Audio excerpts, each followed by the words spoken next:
Un roi, chapitre 8.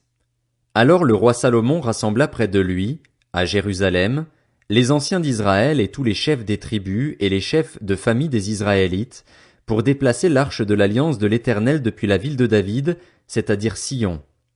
Tous les hommes d'Israël se réunirent auprès du roi Salomon, au cours du mois d'Étanim, qui est le 7e mois, pendant la fête des tentes. Lorsque tous les anciens d'Israël furent arrivés, les prêtres portèrent l'arche. Ils transportèrent l'arche de l'Éternel, la tente de la rencontre ainsi que tous les ustensiles sacrés qui étaient dans la tente. Ce furent les prêtres et les Lévites qui les transportèrent. Le roi Salomon et toute l'assemblée d'Israël, convoqués vers lui, se tinrent devant l'arche. Même l'étranger, celui qui n'est pas issu de ton peuple, d'Israël, viendra d'un pays lointain à cause de ta réputation. En effet, on apprendra que ton nom est grand, ta main forte et ton bras puissant. Quand l'étranger viendra prier dans cette maison, écoute-le du haut du ciel, de l'endroit où tu résides, et accorde-lui tout ce qu'il te demandera.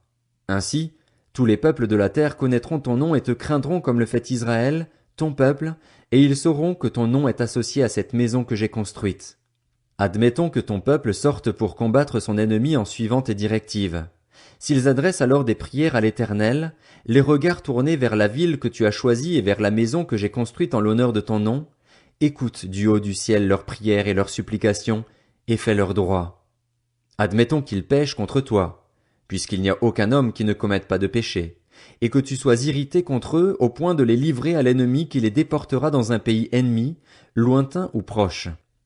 S'ils se mettent alors à réfléchir dans le pays où ils seront exilés, s'ils reviennent à toi et t'adressent des supplications dans le pays de ceux qui les auront déportés, en disant « Nous avons péché, nous avons commis l'injustice, nous avons fait le mal », oui, s'ils reviennent à toi de tout leur cœur et de toute leur âme, dans le pays de leurs ennemis, de ceux qui les auront déportés, s'ils t'adressent des prières, les regards tournés vers leur pays, celui que tu as donné à leurs ancêtres, vers la ville que tu as choisie et vers la maison que j'ai construite en l'honneur de ton nom, écoute du haut du ciel, de l'endroit où tu résides, leurs prières et leurs supplications, et fais leur droit. Pardonne à ton peuple ses péchés et tous ses actes de révolte contre toi. Excite la compassion de ceux qui les retiennent prisonniers, afin qu'ils aient pitié d'eux, car ils sont ton peuple et ton héritage, ceux que tu as fait sortir d'Égypte, du milieu d'une fournaise à fondre le fer. Que tes yeux soient ouverts sur la supplication de ton serviteur et de ton peuple, d'Israël, pour les exaucer chaque fois qu'ils feront appel à toi. En effet, c'est toi qui les as séparés de tous les autres peuples de la terre pour faire d'eux ton héritage, comme tu l'as déclaré par l'intermédiaire de ton serviteur Moïse quand tu as fait sortir d'Égypte nos ancêtres, Seigneur éternel. Lorsque Salomon eut fini d'adresser à l'Éternel toute cette prière et cette supplication, il se leva devant l'autel de l'Éternel, où il était agenouillé, les mains tendues vers le ciel. Debout, il bénit à haute voix toute l'assemblée d'Israël en disant « Béni soit l'Éternel, qui a donné du repos à son peuple, Israël, conformément à toutes ses promesses. De toutes les bonnes paroles qu'ils avaient prononcées par l'intermédiaire de son serviteur Moïse, aucune n'est restée sans effet. Que l'Éternel, notre Dieu, soit avec nous, comme il l'a été avec nos ancêtres, qu'il ne nous abandonne pas et ne nous délaisse pas, mais qu'il incline nos cœurs vers lui, afin que nous marchions dans toutes ses voies et que nous respections ses commandements, ses prescriptions et ses règles qu'il a données à nos ancêtres. Que les paroles de supplication que je viens d'adresser à l'Éternel soient jour et nuit présentes devant l'Éternel, notre Dieu, et qu'il fasse en tout temps droit à son serviteur et à son peuple, Israël. Ainsi, tous les peuples de la terre reconnaîtront que c'est l'Éternel qui est Dieu et qu'il n'y en a pas d'autre. Que votre cœur soit attaché sans réserve à l'Éternel, notre Dieu, comme il l'est aujourd'hui, pour suivre ses prescriptions et pour respecter ses commandements. Le roi et tout Israël avec lui offrirent des sacrifices devant l'Éternel. Salomon tua 22 000 bœufs et 120 000 brebis pour le sacrifice de communion qu'il offrit à l'Éternel. C'est ainsi que le roi et tous les Israélites firent la dédicace de la maison de l'Éternel. Ce jour-là, le roi consacra le milieu du parvis qui se trouvait devant la maison de l'Éternel. En effet, c'est là qu'il offrit les holocaustes, les offrandes et les graisses des sacrifices de communion, parce que l'autel en bronze qui se trouvait devant l'Éternel était trop petit pour les contenir. Salomon célébra la fête des tentes à ce moment-là, et tout Israël avec lui.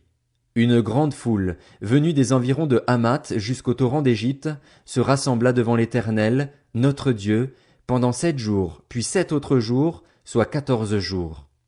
Le lendemain, il renvoya le peuple. Ils bénirent le roi et retournèrent chez eux, remplis de joie et le cœur content pour tout le bien que l'Éternel avait fait à son serviteur David et à Israël, son peuple.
Un roi, chapitre 9. Lorsque Salomon eut fini de construire la maison de l'Éternel, le palais royal et tout ce qu'il avait désiré faire, l'Éternel lui apparut une deuxième fois, comme il lui était apparu à Gabaon.